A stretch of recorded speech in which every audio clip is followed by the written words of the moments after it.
আমরা সবাই মুসলমান। আমরা দ্বীন ইসলাম কে বিশ্বাস করি, হৃদয়ে ধারণ করি।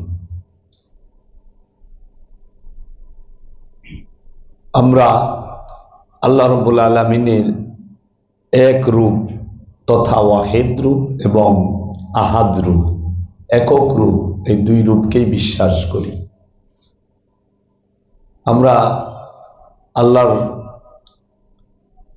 আল্লাহর রূপকেও বিশ্বাস করি, আল্লাহর রূহ রূপকেও বিশ্বাস করি, রব রূপকেও বিশ্বাস করি, আল্লাহর রসুল রূপকেও বিশ্বাস করি। আল্লাহর জাহের এবং বাতেন দুইটা রূপ আছে। আল্লাহর জাহিরি রূপ হচ্ছেন রসুল, আল্লাহর বাতেনি রূপ হচ্ছেন রব। আল্লাহর প্রকাশিত রূপ রসুল, আল্লাহর গোপন রূপ রব। এজন্য রসুলকে দেখা যায়, রবকে সাধনার মাধ্যমে দেখতে হবে। তাই যদি কেউ রসুলের পরিচয় পায়, জানতে চায় কে রসুল, আর যদি কেউ নিজের নফসের পরিচয় জানতে চায়, যে এই দেহের মধ্যে ৮০টি বছর কে বসবাস করলো, কে খাইলো, কে ঘুমাইলো, কে দেখলো, কে কথা বলল, যদি জানতে চায় নফসের পরিচয়, এই রবের পরিচয় যদি কেউ জানতে চায়, নফসের স্রষ্টা যিনি, তাহলে সে যেন মুরাকাবা মুশাহেদার দায়েমে সালাত করে। নিজেকে যদি কেউ জানতে চায়, তার অবশ্যই দায়েমে সালাত করতে হবে। রসুলকে যদি কেউ জানতে চায়, তার অবশ্যই রসুলের সাথে দায়েমে সালাত করতে হবে। যিনি রবকে জানতে চায়, বুঝতে চায়, চিনতে চায়, তারও দায়েমে সালাত করতে হবে। কারণ দায়েমে সালাত ফরজ। আল্লাযীনা হুম আলা সালাতিহিম দায়িমুন, তারাই মুসল্লি যারা সর্বক্ষণ রসুলের সাথে সংযোগ যোগাযোগ প্রচেষ্টায় লিপ্ত। সর্বক্ষণ, দাইম মানে সর্বক্ষণ, দাইমি মানে সর্বক্ষণ, ওয়াক্তি মানে কিছুর ওয়াক্ত মানে সময়, দাইম মানে সর্বক্ষণ। মানে ওয়াক্ত এটা তো ছিল না। ওয়াক্ত 1450 বছর আগে কি নামাজের সময় ছিল না দাইম ছিল? দাইম ছিল। বন্যার সময় এটুক বলা যায়, ঝড়ের সময় এটা বলা যায়, আকালের সময় এটা বলা যায়, মারা যাওয়ার সময় এটা বলা যায়। সলাতের আবার সময় হয় কেমনে? সলাত তো সার্বক্ষণ। এখানে আপনি বলতে পারেন যে দেখার সময়, শোনার সময়, আমি কি এরকম করি না? হ্যাঁ, কিন্তু দমের কি সময় আছে? দেখার সময় আছে, শোনার সময় আছে, বলার সময় আছে। এই যে আমরা বলি না 10 মিনিট বলবা না, আমি যদি কে 10 মিনিট দম নিবা, এরপর আর নিও না, ছেড়ে দাও, পারবেন? তাহলে সময়ের সাথে সলাতের সম্পর্ক হয় কেমনে? সলাতের সম্পর্ক তো সর্বক্ষণ, দায়েম, সর্বক্ষণ। এখন আমরা দেখতে পাই নামাজের সম্পর্ক দেখায় ওয়াক্তিতে। 5 ওয়াক্ত নামাজে দেখায় নামাজের সম্পর্ক সৌরজগতের সূর্যের সাথে, হাদিস দ্বারা। 5 ওয়াক্ত নামাজের যে সময়, সেটা সৌরজগতের সূর্যের সাথে সম্পর্কিত দেখায় হাদিসের দ্বারা। আর দায়েমি যে সর্বক্ষণ যে নামাজ, এই নামাজ দেখানো হয় জীবন সূর্যের সাথে। সর্বক্ষণ, সর্বক্ষণ জীবন সূর্যটা, প্রতিটা মানুষের জীবন যে সূর্য, জিন্দিগি, হায়াত, হায়াতে জিন্দিগি, এই জীবন সূর্যের সাথে দায়েমি নামাজের সম্পর্ক দেখাচ্ছে। এখন আমরা যদি কোরআনুল কারীমের সূরা বনি ইসরাইলের ৭৮ নম্বর আয়াতে দেখি, সেইখানে বলা হচ্ছে বিসমিল্লাহির রহমানির রহিম, আকিমুস সালাত, সালাত কায়েম করো, লিদুলিকি শামসে, সূর্য যখন ঢলিয়া পড়ে, ইলা দিকে গাসাকিল লাইলে, রাতের অন্ধকারে। এই জীবন সূর্যটা যখন মৃত্যু নামক যে অন্ধকার রাত্রি, অজানা রাত, মৃত্যু নামক যে অন্ধকার অজানা, সেই মৃত্যুর দিকে ঢলিয়া পড়ার আগেই আপনি সালাতকে কায়েম করেন, মানে রসুলের সাথে নফস সংযোগ যোগাযোগ প্রতিষ্ঠিত করে ফেলবে, রবের সাথে নফস সংযোগ যোগাযোগ প্রতিষ্ঠিত করে ফেলবে। কারণ রসুলের সাথে এবং রবের সাথে সংযোগ যোগাযোগকে বলা হয় সালাত। আর খান্নাস রূপী শয়তানের সাথে নফস যখন যুক্ত হয়ে যায়, যোগাযোগ করে, তখন সেই সময়কে বলা হয় শিরক। শিরক আর সালাত দুইটা আপনার মন প্রাণকে কেন্দ্র করে, মন এবং প্রাণের সাথে যখন খান্নাস রূপী শয়তান কামনা বাসনা আমিত্ব যুক্ত হয়, তখন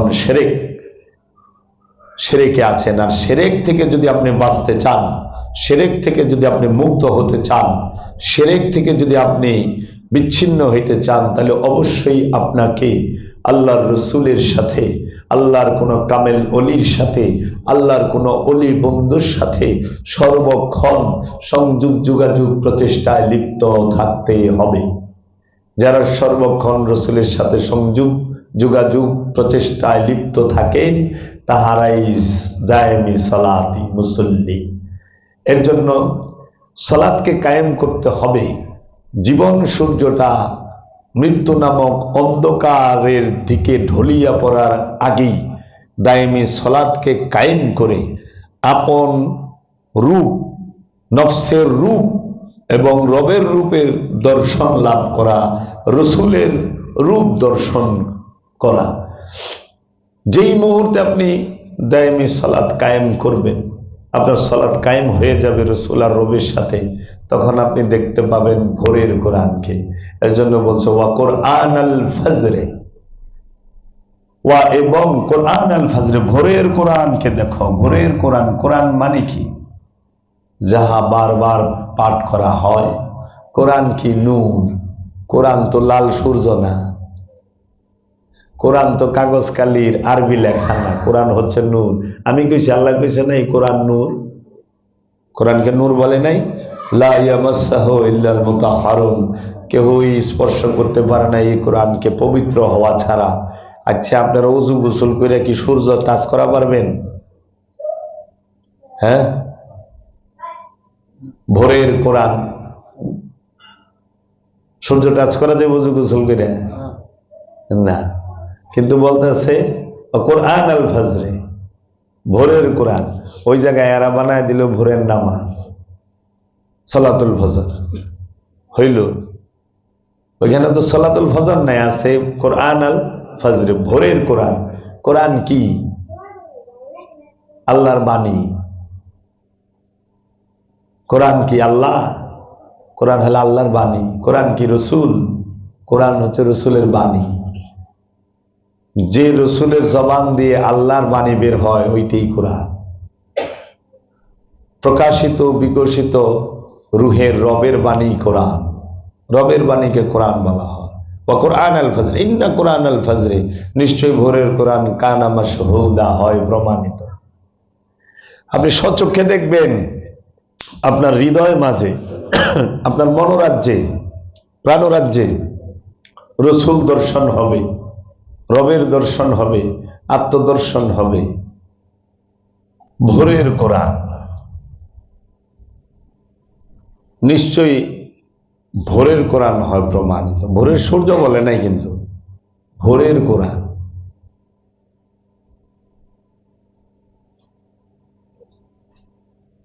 ভোরের সূর্য না, ভোরের কোরআন।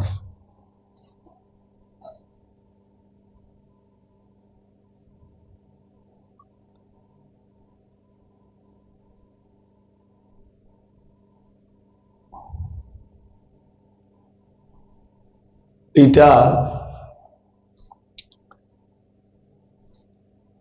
এখন সূরা বনী ইসরাইলের ৭৮ নম্বর আয়াতে বলতেছে আকিমুস সালাত লিদুলিকি শামসি ইলা গাসাকিল লাইলি ওয়া কুরআনাল ফাজরি ইন্না কুরআনাল ফাজরি কানা মাশহুদা। সালাতকে কায়েম করো,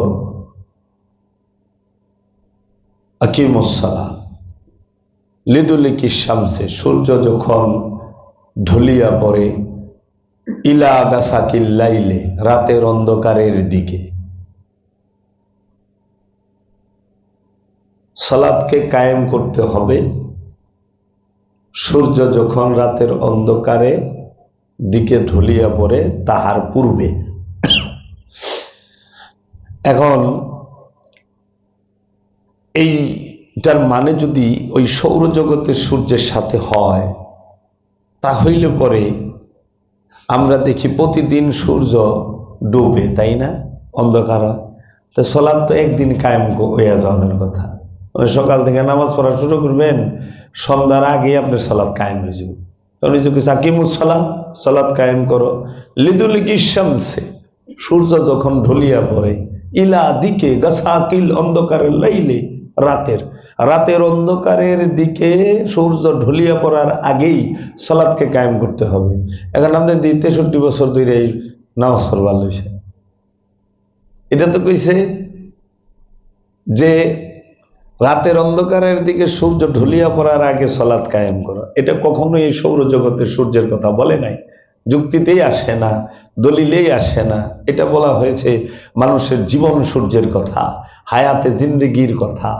মানুষের জীবন সূর্যটা মৃত্যু নামক অন্ধকারের দিকে ঢলিয়া পড়ার আগেই যেন সে তার রসুলের সাথে, রবের সাথে সংযোগ যোগাযোগ প্রচেষ্টাকে, নামাজকে প্রতিষ্ঠিত করে। কারণ ওই সৌরজগতের যে সূর্য, তার তাপমাত্রা বলে 13 লক্ষ কোটি ডিগ্রি সেলসিয়াস। আবার ওই সৌরজগতের যে সূর্য, সে জীবনে উঠেও না, ডুবেও না। ওই সৌরজগতের সূর্যকে কেন্দ্র করে সমস্ত গ্রহ উপগ্রহগুলো ঘোরে। ওই সৌরজগতের সূর্যের কারণেই, সৌরজগতের সূর্যের আলোর কারণেই সমস্ত প্রাণীগুলো বেঁচে আছে। তাদের খাদ্য টাদ্য সমস্ত কিছু হয়। আবার পৃথিবীতে এমন রাষ্ট্র আছে যে 6 মাস সূর্য দেখা যায়, 6 মাস দেখা যায় না।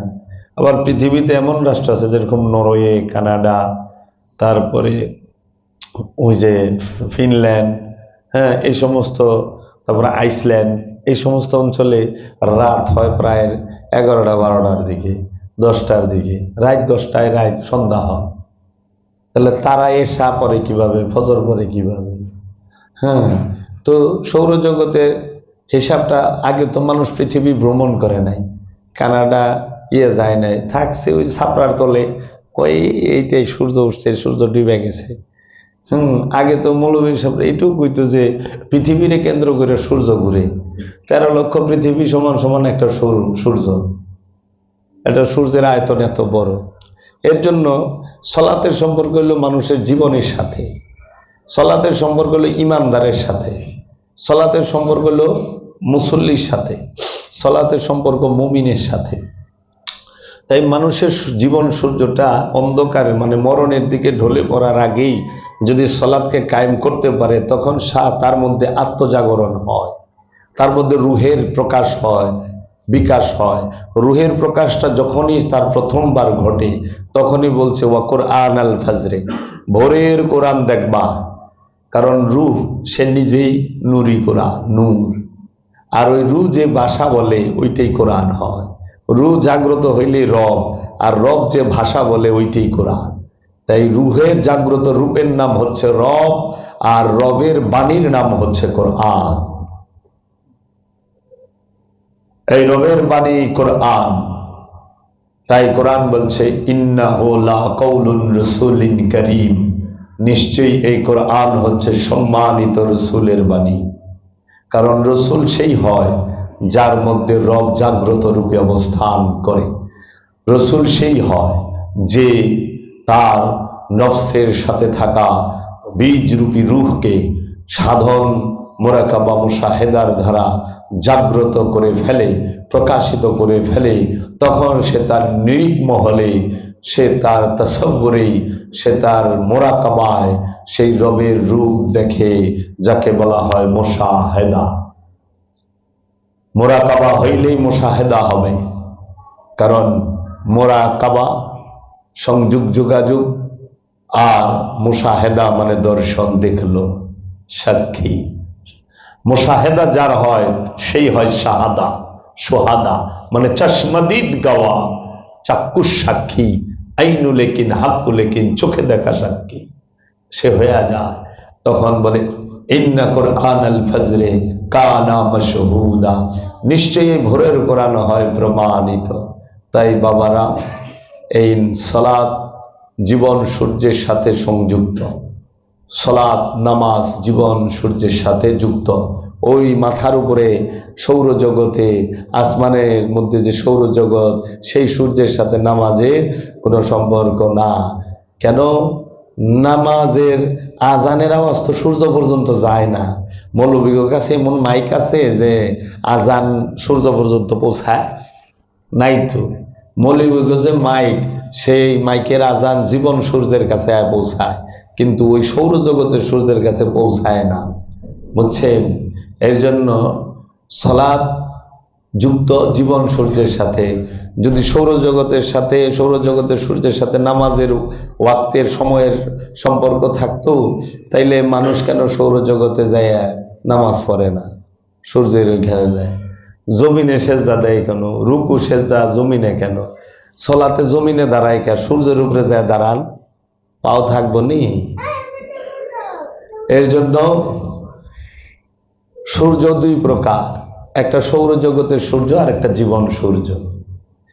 প্রতিটা মানুষের জীবন সূর্যটাই যেন তার রসুল এবং রবের সাথে যুক্ত হয়। তো কাজী বাবা, নামাজ দায়েম, সর্বক্ষণ নামাজে ওয়াক্ত, ওয়াক্ত সময় কিন্তু আল্লাহ বানায় নাই। মানে এই যে টাইম, আমরা যে টাইম গণনা করি মানুষ, কি সেকেন্ড, মিনিট, ঘন্টা, তাই না? সেকেন্ড, মিনিট, ঘন্টা, এইটা মানুষে বানাইছে, আল্লাহ না। জার্মানের বিজ্ঞানীরা তৈরি করছে, ঘড়ি জার্মানিরা তৈরি করছে। সময়, সেকেন্ড, মিনিট, ঘন্টা এবং ঘড়ি, এটা জার্মানের বিজ্ঞানীরা আবিষ্কার করছে। এর জন্য আল্লাহ বলে না 24 ঘন্টা, কারণ 24 বানাইছে মানুষে। 24 আওয়ার্স এটা মানুষ বানাইছে, মানুষের তৈরি। আল্লাহ বলছে দাইমি, সর্বক্ষণ, সর্বক্ষণ সৃষ্টি করছে আল্লাহ। 24 ঘন্টা, সর্বক্ষণকে 24 ঘন্টায় ভাগ করছে বিজ্ঞানীরা, মানুষে। এখন আপনি যদি 24 ঘন্টার আবার ভাগ কইরা 5 ওয়াক্ত নামাজ বানায় দিছে এই মৌলবী মুন্সিরা, বুঝছে? আর রসুল দিয়ে দিছে দাইমি। হ্যাঁ, এর জন্য পররে দাইমি নামাজ, এ দিন হলো আখেরি। না পড়িলে দাইমি নামাজ, সে কি রাজি হয়? কোথায় খোদা, কোথায় সেজদা করি সদা। হ্যাঁ, এর জন্য বাবারা দাইমি নামাজকে অস্বীকার যারা করে, তারা কোরআনকে অস্বীকার করে। আর দাইমি নামাজ ছাড়া নিজেকে জানা যায় না, কদর লাভ করা যায় না। দায়েমি নামাজ ছাড়া ইমাম চেনা যায় না, দায়েমি নামাজ ছাড়া রসুল চেনা যায় না, দায়েমি নামাজ ছাড়া নিজেকে চেনা যায় না, দায়েমি নামাজ ছাড়া শয়তানের পরিচয় জানা যায় না, দায়েমি নামাজ ছাড়া কোরআনকে স্পর্শ করা যায় না, দায়েমি নামাজ ছাড়া পবিত্র নফসকে পবিত্র করা যায় না, দায়েমি নামাজ ছাড়া নফসের যাকাত দেওয়া যায় না, দায়েমি নামাজ ছাড়া আমিত্বের কুরবানি করা যায় না, দায়েমি নামাজ ছাড়া হাকিকি হজ করা যায় না, দায়েমি নামাজ ছাড়া আমলে সলেহা করা যায় না। এই দায়েমি নামাজ যেই দিন মুসলমান দায়েমি নামাজ থেকে মুখ ফিরিয়ে নিয়েছেন, সেই দিন থেকে মুসলমানের অধপতন শুরু হয়েছে। যেই দিন থেকে মুসলমান পীর সাহেবরা দায়েমি নামাজ শিক্ষা বাদ দিয়া তারা দালান কোঠা বানাইয়া আনুষ্ঠানিকতা শুরু করছেন, সেই দিন থেকে পীর সাহেবে ফু দিলে কিছু হয় না। কে রে? পীর সাহেবই সম্পদ জমা করা শুরু করে দিছে, হইল না। এর জন্য দায়মি নামাজ লাগবেই লাগবে। আমি দায়মি নামাজের কথা শুনলে ভয় পায়। দায়মি নামাজ মানে সর্বক্ষণ রসুলের সাথে রবের সাথে যুক্ত থাকা, সর্বক্ষণ। এখন আপনি রসুলের সাথে রবের সাথে কিভাবে যুক্ত থাকবেন আপনি বুঝেন। এক একজন এক এক উসিলা নেয়। কেউ সুরের মাধ্যমে থাকে, কেউ সঙ্গীতের মাধ্যমে থাকে, কেউ জিকিরের মাধ্যমে থাকে, কেউ ফিকিরের মাধ্যমে থাকে, কেউ ধ্যানের মাধ্যমে থাকে, কেউ তার নিসবতের মাধ্যমে থাকে, কেউ সোহবতের মাধ্যমে থাকে, কেউ আতাতের মাধ্যমে থাকে। মাধ্যম তো অনেক। এখন আপনি ঢাকা ঢুকবেন বাংলাদেশের যে কোনো জেলার থেকে, রাস্তা আছে না? উত্তরবঙ্গের মানুষ যদি মনে করে যে রংপুরের মানুষ ঢাকা আরিচাঁদা ঢুকবো না, ফরিদপুর হইয়া পদ্মা হইয়া ঢুকবো, ঢুকতে পারবো না, একটু বেশি সময় ঘুরন লাগবো, তাই না? ঢোকা যাইব, এক এক রাস্তাতে ঢুকবেন, সময় কম আর বেশি। এই জন্য বাবা, দায়মি নামাজের সম্পর্ক জীবন সূর্যের সাথে, সলাতের সম্পর্ক জীবন সূর্যের সাথে। সলাতের সম্পর্ক কখনোই সৌরজগতের সূর্যের সাথে নয়, কারণ সৌরজগতের সূর্যের সাথে মানুষের কোনো সম্পর্ক নাই, মানে ইবাদতের কোনো সম্পর্ক নাই। মানুষের সম্পর্ক আছে, সৌরজগতের সূর্যের সাথে ইবাদতের সম্পর্ক না। ইবাদতের সকল ইবাদতের সম্পর্ক জীবন সূর্যের সাথে। যত প্রকার ইবাদত হোক সব কিছু জীবন সূর্যের সাথে। আর আপনার বিয়ের সাথেই তো সৌরজগতের সূর্যের সাথে সম্পৃক্ত না, বিয়ের সাথে জীবন সূর্যের সাথে। আপনার ঘর সংসার জীবন সূর্যের সাথে, তাই না? আপনি যেদিন জীবন সূর্য ডুবে যাইব, যেদিন আপনি মারা যাইবেন, ওদিন তো সংসার শেষ। সংসার থাকবে, আপনি থাকবেন না, জীবন সূর্য ডুবে গেছে। এর জন্য হ্যাঁ, কোরআনের সম্পর্ক জীবন সূর্যের সাথে, সৌরজগতের সূর্যের সাথে না। কারণ সৌরজগতের সূর্যের মধ্যে শয়তান নাই, জীবন সূর্যের সাথে শয়তান থাকে। আর যেখানে শয়তান ওইখানেই কোরআন লাগবে, যেখানে শয়তান আছে ওই জায়গায় রসুল লাগবে, যেখানে শয়তান আছে ওই জায়গায় রসুল এবং কোরআন এবং কিতাব ফুরকান এগুলো লাগবেই। আর যেখানে শয়তান নাই সেখানে কোরআনেরও দরকার নাই, ফুরকানেরও দরকার নাই, কেতাবেরও দরকার নাই, রসুলেরও দরকার নাই। কারণ তারা আল্লাহময় তৌহিদে বাস করে। যারা আল্লাহময় হয়ে রয়েছে, তৌহিদে বসবাস করে, তারা সূর্য দিয়ে কি করবো? তাদের হেদায়েত তো, তারা হেদায়েতে বইয়েই রয়েছে। শয়তান যে জায়গায় আছে ওই জায়গায় হেদায়েতের দরকার। ময়লা যেখানে পরিষ্কার সেখানেই করবেন। রুগীর জন্য ডাক্তার, সুস্থের লেগে তো ডাক্তার না। রুগীর জন্য ঔষধ, সুস্থের লেগে ঔষধ। আবার আপনি ঔষধ ডাক্তারের কাছে গেলেন, ঔষধ লিখে দিল, ঔষধের নাম মুখস্থ করলেন, ঔষধ খাইলেন না, কাম হইব না। আর আপনারা নাম মুখস্থ করে গেলে তসবিদা টানতাছেন, না পা না পা না পা না পা, জ্বর তো যায় না, তো paracetamol paracetamol paracetamol paracetamol paracetamol খায় না, খালি মুখস্থ করে, তাহলে জ্বর যায় না। দূর কি ওষুধ দিয়েছেন? ওষুধ তো নাম মুখস্থ করলাম, জ্বরই যায় না। আরে নাম পড়লে কি, নাম পড়লে জ্বর যাইব নাকি? ঔষধ খাইতে। হ্যাঁ, পাও ভাঙছে তো ডাক্তারের গেছে, কইছে যে কি যে মলমটা লয়ে যান, এই তো করে দিছি, কাটাটা আর ফাটাটা ঠিক হইব, তো মলমটা যে জায়গায় ভাঙছে ওই জায়গায় মালিশ করেন। আর পাও ভাঙছিল, মোটর সাইকেলে যাই বেলেছিল কদমতলি চৌরাস্তায়। হ্যাঁ, আমি কদমতলি চৌরাস্তায় যাই না, পাও ভাঙছে ওই জায়গায় যায়, আর রাস্তার মধ্যে একেবারে মালিশ করতে আছে। মলম মালিশ অনেকদিন গেছে, কি ব্যথাই তো কমে না, মলম তো শেষ, পাও বিষয় কি কয়, এটা যাওয়ানোর কথা। তো যে জায়গায় ভাঙছে ওই জায়গায় মালিশ করেন না? হ্যাঁ ওই জায়গায় করছি, একের যে জায়গায় ভাঙছে ওই জায়গাটার মধ্যেই করছি। কই তারপরও ব্যথা যায় নাই? কি কয় না কয় দেখি তো, তো কোন জায়গায় ই করছেন দেখান তো একটু, খুলে দেয়। কি খুলে দেও? আমি তো মলম মালিশ করছি কদমতলি চৌরাস্তায়, যে জায়গায় আমার পা ভাঙছে হে নেই। হায় রে খোদা, পায়ে যে জায়গায় ভাঙছে ওই জায়গায় মালিশ করেন? তখন বুঝে নাই, কথা তো কইছে ঠিকই, ও যা বুঝছে ওইটাও ঠিক, এজা কইছে ওইটাও ঠিক। আমরা পায়ে মলম যে জায়গায় ভাঙছে ওই জায়গায় পায়ের মধ্যে মালিশ না কইরে চৌরাস্তায় মালিশ কর মারলেছে। হ্যাঁ, মনে করতেছে ওই যে তাই সুরেশ্বরী বাবা বলছেন যে পরনিয়া ভাবে পরনে ফল, উরুপ পিসটা উল্টাইলেই খালি সোয়াব আর সোয়াব, খালি পিসটা উল্টায়, খালি পিসটা উল্টায়। হ্যাঁ, আর ঘটনা কি সুন্দর মুখস্থ করতেছে। হ্যাঁ, ইয়া বনি ইসরাঈল, আয় বনি ইসরাইল, তোমরা সবাই মিলে কাম করো, একটা হলুদ গাভী আনো, গাভী এনে গাভীটারে জবাই করো, গাভীটা যেন শিং না থাকে, আর সেই গাভী যেন শাল চাষ ব্যবহার না হয়, সেচ কাজে ব্যবহার না হয়, সেই গাভীর যেন শিং না থাকে। ইয়া বনি ইসরাইল, সেই গাভীকে জবাই করো, জবাই করে তার মাংস দিয়া ওই মরারে বাড়ি দাও, বাড়ি দেওয়ার পর মরা জীবিত হবে। এই মুখস্থ